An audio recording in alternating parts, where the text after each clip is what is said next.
TV interview segment where we get to meet and interview the artists that we feature on our Hello TV stage. My name is Jeff Berman. I'm with Hello TV. It's great to have you with us. I'm going to be interviewing Daniel LeClaire momentarily, but before I get him in this virtual room, I got to send some love to our sponsors. First and foremost, Audio-Technica USA. You've been down with Hello TV since day one. Don't think we haven't noticed. We appreciate you, Booze. Thank you very much. Next, AEH Accounting, Spartan Brews Coffee Company, another coffee company, but these guys are awesome. They make great coffee apparel. Check out Spartan Brews Coffee Company. Now, without much further ado, our guest, the person of the hour, Daniel LeClaire. Daniel, welcome to Hello Hangs. Hey, it feels good to be here.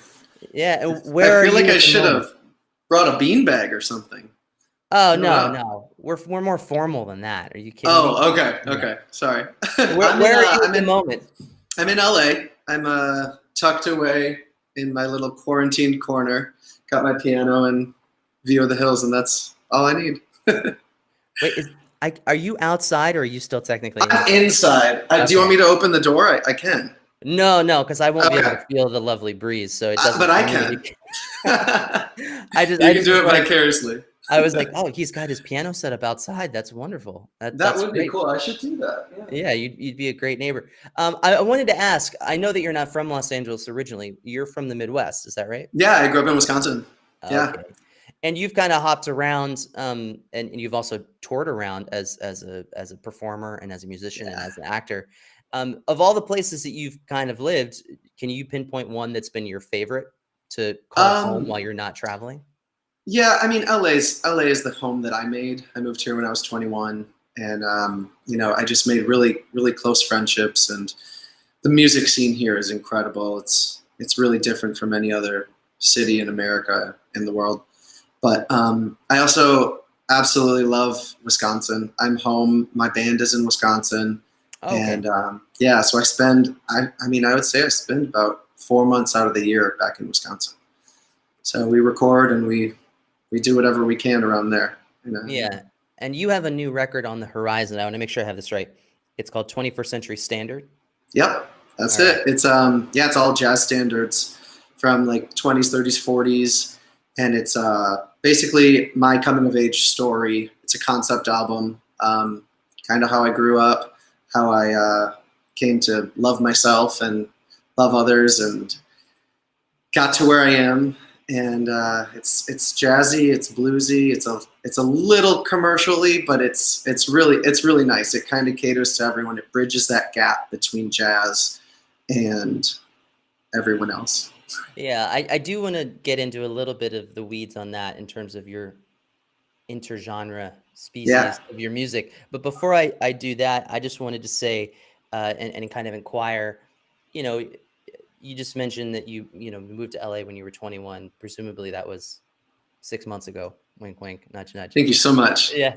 But you it's the lighting. Yeah, but the music that you are really focusing on for this show at Hello and for this record, is that, of an old soul? Like, do you really consider yourself an old soul, or are you trying actively to kind of bridge the gap between music from deep into the previous century and what's current? Where do you find the balance in that? I definitely never thought of myself as an old soul, because I had friends that were old souls, and I think I've been affected by them now, and I do feel like I am a bit of one now, with my education in music. But I think the most important thing for this album is taking something that was old, so many almost misogynistic and songs that meant something at a different time 100 years ago almost, and completely rearranging them. They sound 100% different. We do At Last, and it's an up-tempo. It's really swung and cool, and kind of flipping it into this 21st century standard. So it's got a whole different vibe, and it's all the songs you know and love, but heard like you've never heard before. Yeah, and you kind of do a good job of balancing pop with blues, with soul, with jazz. Thank you. Within that, you're very welcome. But within that sort of spectrum, if you will, where do you feel like you land? because I hear it subjectively and will pinpoint you somewhere else, as will anybody else who listens to your lovely music. But Yeah. when you're kind of navigating your musical career, where do you feel like you land on that spectrum? Well, I started in Broadway. I started training for musical theater. I was in, theater programs and stuff when I was 2 years old. I did my first show when I was 2. Yeah, it was nuts.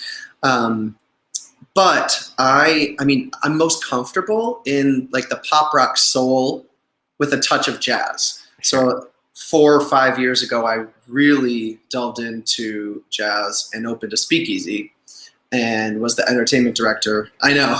I read about that. That's on my list, but yes. Full force all the way and just drowned myself. And so I just decided to, figure it out and loved it. And I never considered myself a jazz singer until a couple of years ago when I really did my research and fell in love with the environment around jazz and the camaraderie of like a band, because it's not one person. Everyone has solos. Everyone contributes, and you have to have a connection with your band, and you have to know where they're going to go. And when they do go somewhere else, it's the most amazing thing to have that improv and let it be clean too. It's jazz is just,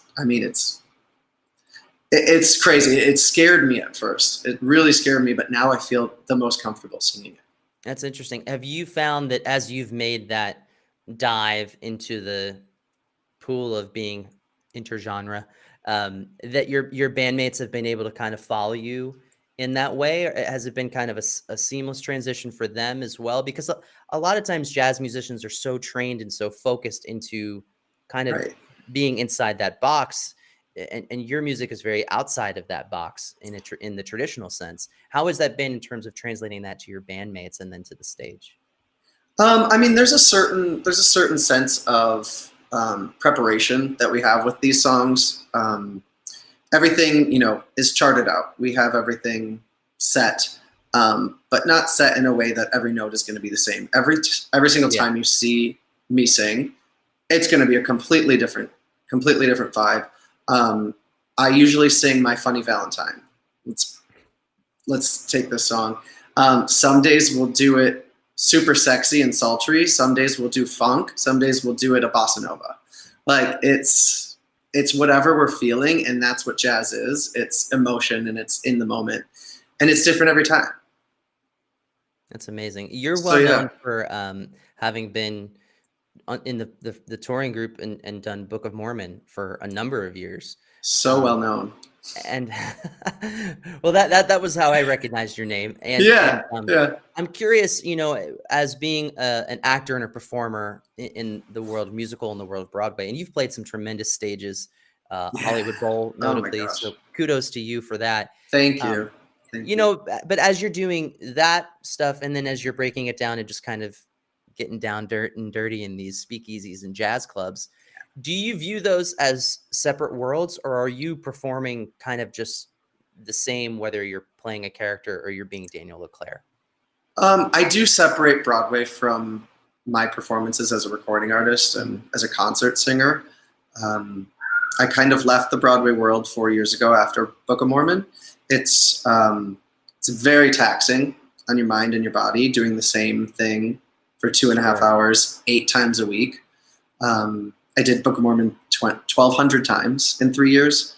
So it was exhausting, but it's very rewarding. And to have that constant job as an artist is, there's nothing like it. The pay helps.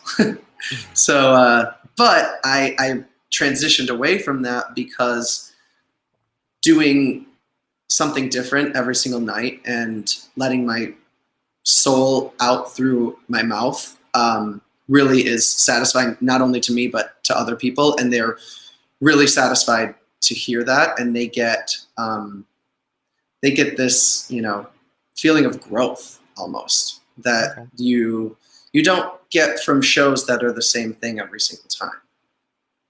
So if I stayed in a show, you don't really see any changes. Nothing happens. You don't want to see it more than once unless it's Wicked or Book of Mormon, Hamilton. Sure. But yeah, I do separate a lot my Broadway life from my concert life. And I'm so much happier doing my concert life because I like reading rooms. I really like taking what people are feeling and what they're liking and literally running with it. And then just like grabbing their heart and just like pulling it out. Yeah. I'd be remiss if we didn't address, the general elephant in the room, and that being the presidential election that just passed. And so ushering out the era of Trump and in this new era of Biden, it kind of means different things for different musicians.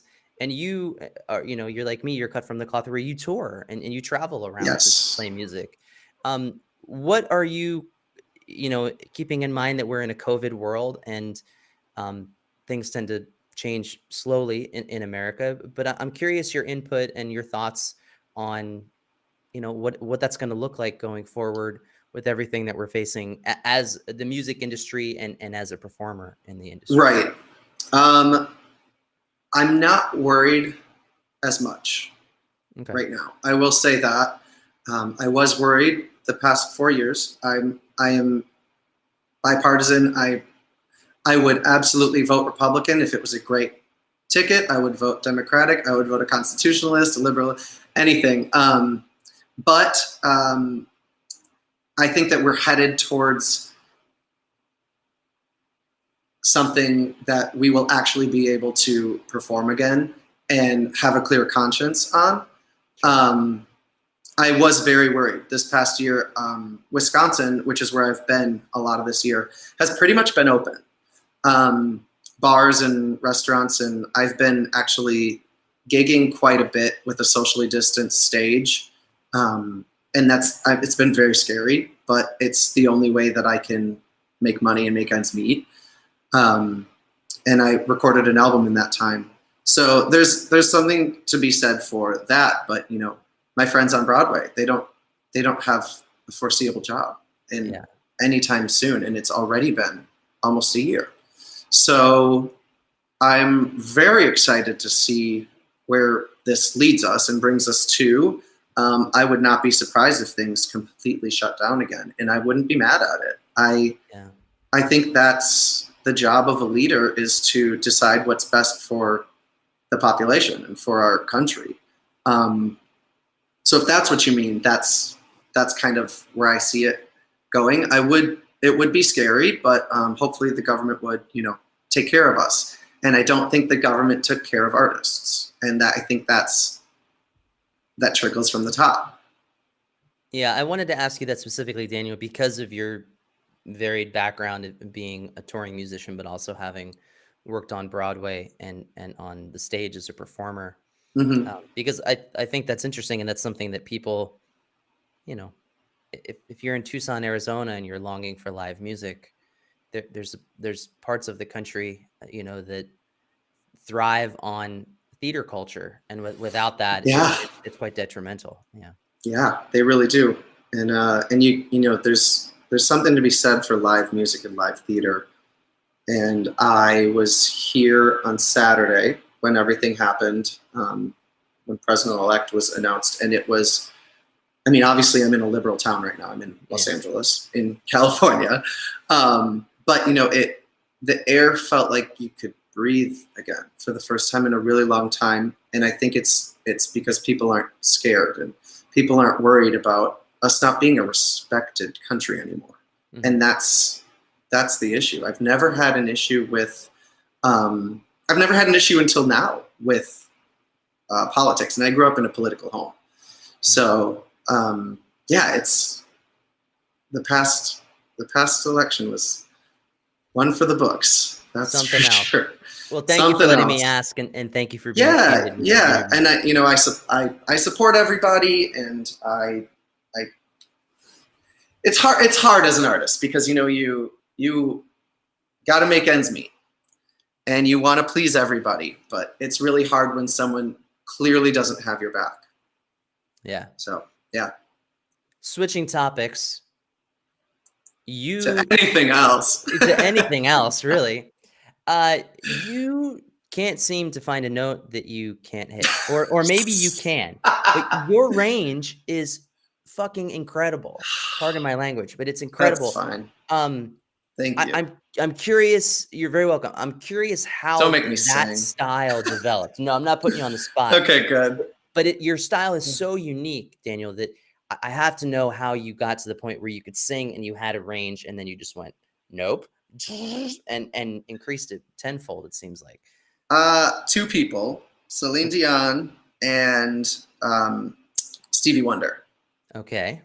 Really tapped into those. They really taught me how to sing. I just listened to them and I mimicked them and kind of found my own voice from them. But they really had a big inspiration on me in my voce. So I mean, I couldn't hit those high Z's until I would say like my mid-20s. I really tapped into that, and I just realized it's more of a mental thing. You know, you think you can't do something, you're not going to do it. You're not going to be able to do it. So your voice is a muscle. It's all connected. And the second you relax and trust your technique that you've worked so hard for so long, things come out of nowhere that you'll never, ever realize were possible. So that's kind of what happened. So the ability came to you like that. Did the control come like that as well? No. The control has been voice lessons and coachings. The 10,000 hours. Yeah. Ooh. Yeah. Much more. Yes. Yeah. And that's the thing. I mean, I was in 6th grade taking voice lessons from a University of Wisconsin professor. I had really great training, and my vocal coach in New York is a vocal coach to the stars, and my ENT was incredible, and Broadway brought me to those people, and I have that to thank for that. So there's no doubt that, with good training comes good technique and good performance. But there's also so many people out there that have never had training that are magnificent. So that's not me. I know, right? The worst. Could have saved myself and my family a lot of money, a little less student loans. Yeah. Well, again, my name is Jeff Berman. I'm with HelloooTV. That's not nearly important as my guest, Daniel LeClaire, who's going to be performing on HelloooTV on Wednesday night, the 18th. I believe that's Wednesday night. Yeah. Anyway, November 18th. And this is the Hello Hang segment where we get to interview and get to know the artists that we're going to have on the stage. So what can we expect from you and your bands oh my gosh on HelloooTV? Well, it was my favorite. It was literally all of our favorite performance, probably. I mean, ever. It was. I mean, it's awesome. Just we came out of COVID. Not came out of it, but we came down and did this concert, and it was electric. It's it's full production. You don't get jazz with full production, basically ever, unless you're. That's how we do at HelloooTV. That's how we do. I know. It was wonderful. So we were energetic. We were so excited to be there, and I think it really shows in the concert. The concert is obviously an album release for this album, 21st Century Standard, and it really is something special. It has so much emotion in it, so many fun moments, and it really grabs you and makes you re-love these songs. So I think it's really a concert for everyone, whether you're a jazz cat or just a normal person who loves music. It's also nothing like any live stream you've ever seen during this pandemic. Amen to that. Well, That's great. We're looking forward to having you tomorrow night. This is going to be great. Again, get your tickets at HelloooTV. That's HelloooTV.com or HelloooTV.com, if that's how you talk. Well, yes, but Daniel, it was a pleasure to meet you. Thanks for coming on Hello Hangs, and thank you and all your bandmates for coming on HelloooTV. We are so excited for the show. We had an absolute blast. Thanks for having us. You got it. All right. We will see you soon. Thanks, Jeff. All right. That was Daniel LeClaire, and I'm Jeff Berman from HelloooTV. I'm not nearly as important, but I do just want to say, get your tickets now. HelloooTV.com to catch Daniel LeClaire on the 18th. It's going to be a great show. Until then, we'll see you next time. Peace.